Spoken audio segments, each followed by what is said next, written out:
Hey YouTube, how you all going? Just thought I'd do another video update, seeing as I just knocked off another event this weekend. Did the Mud, Sweat and Beers event down in Wagga Wagga, about 5.5 hours drive from my house here on Sydney's northern beaches. It was a really good event, really enjoyed the weekend. It was great to catch up with a number of people involved with Obstacle Racing Magazine and the Obstacle Course Racing League. For those of you who aren't familiar with the event, they had a 10k race, a 5k race, and also an endurance event. The endurance event was part of the Obstacle Course Racing League, so some endurance points were on offer, and it ran. Well, the start was 9:25 a.m. and then it was up to you to see how many laps you could do, and you had to start your final lap before 1 p.m. So, I've been really looking forward to this event. I do prefer the longer runs. If you've read my blog or seen my videos in the past, it does take me a while to kind of hit my stride, and normally in these shorter events I'm starting to come good just as the finish line is approaching. So it was really cool to have an event where I could kind of stretch the legs for a little bit longer. That all said and done, the event didn't start too well for me, to be honest. It probably wasn't until about the 15 kilometre mark where I really started to kind of feel like things were starting to go my way. My strategy was to try and stay towards the front as much as possible in that early period, that first 10k or so. I knew people would still be going out hard, and that I just kind of had to hang in there as best as possible. And then, once we got a little bit further into it, I could open up my legs a bit more on the second and third lap and try and retake some positions. So, as part of the run as well, I also tried using a fuel belt. Just wanted to try it out because I've got some other races where it could come in handy, and wanted to see, what it was like to do an obstacle race with that. To be honest, it wasn't a very good idea at all, and I'm pretty disappointed. This is a race belt that's designed for running. It has a water bottle that you can slot in the back, and 2 pockets for your energy gels. And even before I even reached the obstacles, it was just horrible. It was bouncing all over the place. It wouldn't sit properly on my hips, or around my waist, and it is designed for running, but I don't know how you could actually run with that on. It was fair enough if it only came loose during the obstacles or stuff like that, it's different. But even just simply running on the flat ground, it was just horrible to wear. I tried adjusting the straps, making it tighter, making it looser, wearing it higher on my hips, lower down, and it just didn't work. It's just a poorly designed piece of equipment, this one. It was only $25, so it wasn't a massive waste of money, but still, it didn't work too well. So that was kind of playing on my mind mentally. I did the whole first lap literally holding on to this thing to stop it bouncing around too much. When I got back, I ditched the water bottle and just kept going. That was the benefit. That's why I wanted this, so I could keep going without having to go back to the tent. So I literally just palmed off my water bottle, kept going with the energy gels that I had in the pockets, and that was fine. So once I got the water bottle out of there, wasn't too bad. By the start of the first lap, I was up in the top 3 for, I don't know, it was probably first kilometre, I think, before we hit the hill, and then started falling back a little bit. Ended up getting down to 6th or 7th position, which I then didn't go any lower than that. That was the lowest I went during the day. Held that for the first lap, got back up, I think, to 6th, and then we're on the second lap, and that's where things, I guess, started to go a bit better for me. As I said, I hit my stride about the 15 kilometre mark, started to feel quite good in the legs, maintaining consistent pace. It kind of, gotten into the run essentially. By the time I got back, coming off the second lap, I was in 3rd place. One or two of the other guys, I think one guy had made a wrong turn, maybe 1 or 2 people had decided that the 20Ks was enough. I'm not 100% sure, what exactly happened, because obviously I was out on the course. but I just like literally darted into the tent, picked up a couple more gels, and was in and out in about 10 seconds. Yeah, so I started that lap knowing that I was in third place, and I just made the decision then and there that there was no way I was going to give it up. So just kept going, really. I mean, I was still feeling quite fresh in that on that third lap, and that was the end of the second lap and the start of the third lap was my, like, you know, in my mind was the laps that I was going to try and overtake people anyway if I was a couple of positions further down. So really started to put some effort into it and just kept going.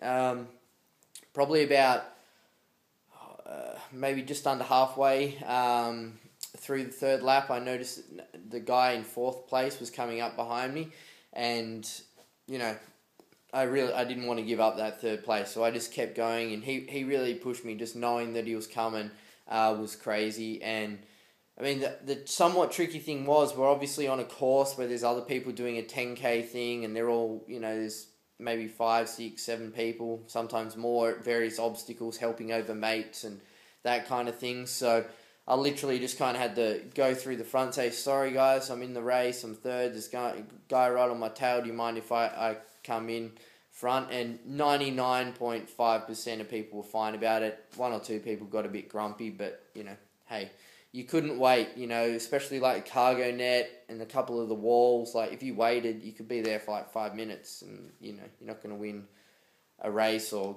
get a position if you're letting your guy get, you know, catch up 5 minutes. So anyway, yeah, I was really pushed for most of that third lap. Thought I'd broken him and kind of gotten a bit of a lead just as we came into the end of the third lap. Going through the mud pit, was jumping into like their ice bath, and then bang, there he was. I saw him, he was coming back out of the mud pit. I don't know where he came from. I guess like you know, there's quite a few people on the course. He was darting in and out of them, and I didn't see him, so I was like, shit, you know, I can't lose this third position. Luckily, swimming is one of my strengths, so I was in and out of that ice bath, and then climbed the container and was into the dam, swam across the dam. It wasn't too far, but it enabled me to build up another, you know, bit of a lead, so at least he wasn't like right on my ass.